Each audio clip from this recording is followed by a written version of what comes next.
के साथ जंग में यूक्रेन की बड़ी साजिश को नाकाम किया गया। रूस की गैस पाइपलाइन उड़ाने की साजिश यूक्रेन रच रहा था। रूस की एफएसबी ने यूक्रेन के कई लोगों को हिरासत में लिया है।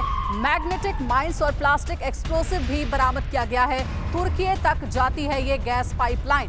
गैस पाइपलाइन को टारगेट कर बड़े नुकसान पहुंचाने का जो प्लान था यूक्रेन का, उससे नाकाम कर दिया है रूस की सेना ने। कहा यह जा रहा है कि ये गैस पाइपलाइन जो कि तुर्की तक जाता था बहुत ही महत्वपूर्ण है, और क्योंकि तुर्की भी लगातार कोशिश ये करता रहा है कि ये युद्ध जो है वो खत्म हो, मेडिएटर बनने की इच्छा रखता रहा है। तुर्की के जो राष्ट्रपति हैं एर्दोगान, कई बार पुतिन और ज़ेलेंस्की दोनों से उन्होंने बातचीत की और कहा कि पीस टेबल पर आइए।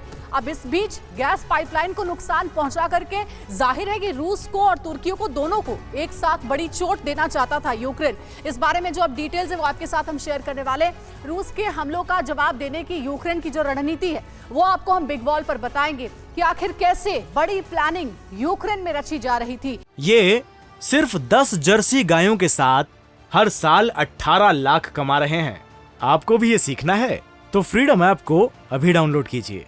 रूस के हमलों का जवाब देने की यूक्रेन की ये स्ट्रेटेजी थी, जिसमें कहा यह जा रहा है कि गैस पाइपलाइन उड़ाकर धमाका करना चाहता है यूक्रेन। सिर्फ इतना ही नहीं बल्कि रूस की फेडरल सिक्योरिटी सर्विस का यह विस्फोटक खुलासा है। रूस की ओर से यह खुलासा किया गया कि पाइपलाइन में धमाके से ज्यादा जान माल का नुकसान हो सकता था और इसलिए यूक्रेन अब नई रणनीति अपना रहा था। पाइपलाइन के जरिए तुर्की तक तबाही चाहता है यूक्रेन। तुर्की तक बर्बादी आखिर यूक्रेन क्यों चाहता है, इस बारे में अपने पैनलिस्ट से जरूर सवाल करेंगे। रूस की फेडरल सिक्योरिटी सर्विस को यूक्रेन की इस साजिश के सबूत मिले हैं और कहा यह जा रहा है कि यूक्रेन एक तीर से दो निशाना करना चाहता था, यानी रूस और तुर्की दोनों को नुकसान पहुंचाना चाहता था। प्रोफेसर सतीश, आपके पास फिर से आऊंगी मैं। जरा ये बताइए कि यूक्रेन की ये जो बड़ी साजिश थी, हालांकि इसे रूस ने नाकाम कर दिया, लेकिन तुर्की रूस को एक साथ बड़ा नुकसान पहुंचाना गैस पाइपलाइन पर धमाका करके, ये कौन सी रणनीति है ज़ेलेंस्की की?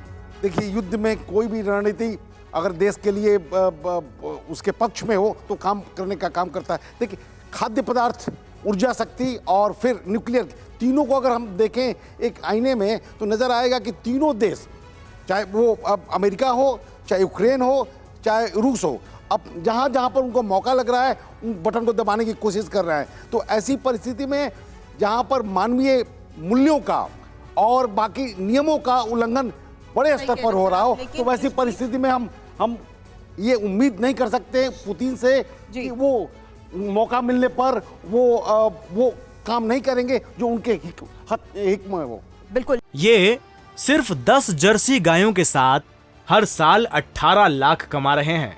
आपको भी ये सीखना है तो फ्रीडम ऐप को अभी डाउनलोड कीजिए।